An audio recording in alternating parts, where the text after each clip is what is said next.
Nag-trending na naman ang Kim Pao, umabot ng 35k tweets dahil nga sa kanilang teaser na out na kanina. WWSK teaser out.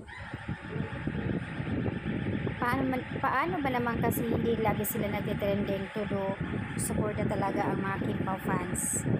Kalmahan nyo lang, grabe. Secretary Kim, ano naman kasi ang ginagawa mo? Ba't ka naman kasi magkakayuti-ay niyan? Feeling ng karamihan na super funny nga ito. Sa mga moves nga at mga galawan, lalo ni Paulo, mas siya yung mas funny dito sa role na ito. Nakakatuwa naman.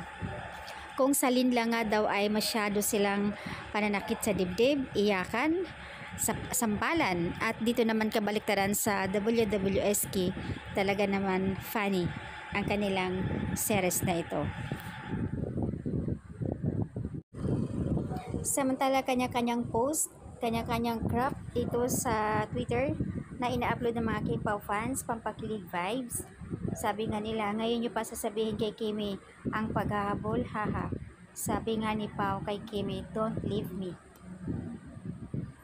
Don't leave me dahil nga po ay magre-resign na nga si Kim sa kanyang role doon at ayaw ni Pao.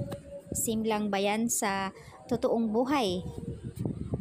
Nakakaloka. Kilig vibe sobra ang official teaser ng kanilang WWSK. And you are truly a versatile actor. You look perfect talaga. Drama king and rom-com king. Can't wait for the March. Paulo, super ang galing mo.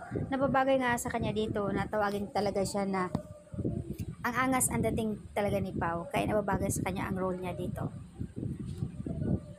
Kim Pao is a family. Thank you so much for joining and tweeting with us. Dahil nga ang tataas ng tweets natin. Trending nationwide. Paulo Abilino, 21k tweets. Kim Cho, 22. Grabe naman kayo. Kim Pao, WWSK teaser out now, 30k tweets. And Kim Pao, WWSK teaser, Vice Chairman. So, ayan. And the Via original adaptation, 1, 2, 3, 4, 5, 6, 7. So, pito yung nasa trend list. Grabe, ang lalakas talaga. Kaya naman, super proud ang Via sa kanila. Laging pinupost dahil nga sa kanilang lakas ng chemistry at ang lakas sa social media. Laging trending. So, ayan, nagpapasalamat naman ng ibang mga fandom, mga admin dahil nga nakiki-join sila all the way support talaga dito sa WWSK teaser.